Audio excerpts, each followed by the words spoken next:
27 রোজার রাতে সন্তান ফোন দিয়া বলে, বাবা আমি আগামীকাল রওনা দিলে রাত 2টা-3টায় গিয়া ঢাকায় নামবো, আমি সাহারি তোমাদের সঙ্গেই খাবো।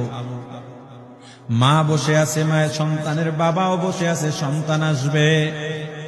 রাত্র 2টা-3টা হয়ে গেছে, সাহারির সময় হয়ে গেছে, সন্তানের খবর নাই।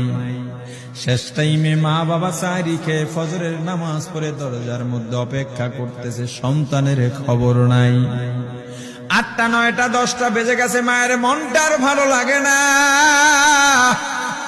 স্বামীকে ডেকে বলে, স্বামীরে আমার সন্তান। 27 রোজার রাতে সন্তান ফোন দিয়া বলে, বাবা আমি আগামীকাল রওনা দিলে রাত 2টা-3টায় গিয়া ঢাকায় নামবো, আমি সাহারি তোমাদের সঙ্গেই খাবো। মা বসে আছে, মায়ের সন্তানের বাবাও বসে আছে, সন্তান আসবে। রাত্র 2টা-3টা হয়ে গেছে, সাহারির সময় হয়ে গেছে, সন্তানের খবর নাই। শেষ টাইমে মা বাবা সাহারি খেয়ে ফজরের নামাজ পড়ে দরজার মধ্যে অপেক্ষা করতেছে, সন্তানের খবর নাই। 8টা, 9টা, 10টা বেজে গেছে, মায়ের মনটার ভালো লাগে না। স্বামীকে ডেকে বলে, স্বামীরে আমার সন্তান। আমি আমার মাকে প্রশ্ন করেছি, মা তুমি যখন 2 হাত তুলে কাঁদো, আপনারা দেখবেন মায়েরা মাঝে মাঝে চোখের পানি ছেড়ে দিয়ে, চোখের পানি চোখ ফুলিয়ে তারা কাঁদে।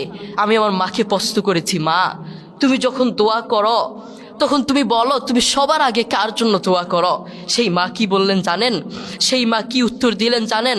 আরে বাপ, তুই জানতে চাস আমি যখন দোয়া করি, আমি যখন 2 হাত তুলে দোয়া করি, আমি আমার রোগের কথা ভুলে যাই, আমি আমার সমস্যার কথা ভুলে যাই, আমি সবার কথা ভুলে গিয়ে আমি যখন দোয়া করি আগে তোর জন্য দোয়া করি, আমার সন্তানের জন্য দোয়া করি। আল্লাহু আকবার।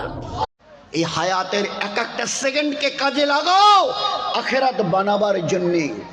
আজ যদি হালায় খালায় তুচ্ছ তাচ্ছিল্য মনে করো, আমি তোমার দয়ার নবী বলছি, কাল কিয়ামতের ময়দানে on the day of resurrection নিজের পরিণতি যখন ভয়ঙ্কর পরিণতি চোখে দেখবে, এই 2 চোখ দিয়ে রক্তের কান্না কাঁদতে কাঁদতে নদী বইয়ে দিয়ে তোমাকে জাহান্নামে যেতে হবে। এই হায়াতের এক একটা সেকেন্ডকে কাজে লাগাও আখেরাত বানাবার জন্যে।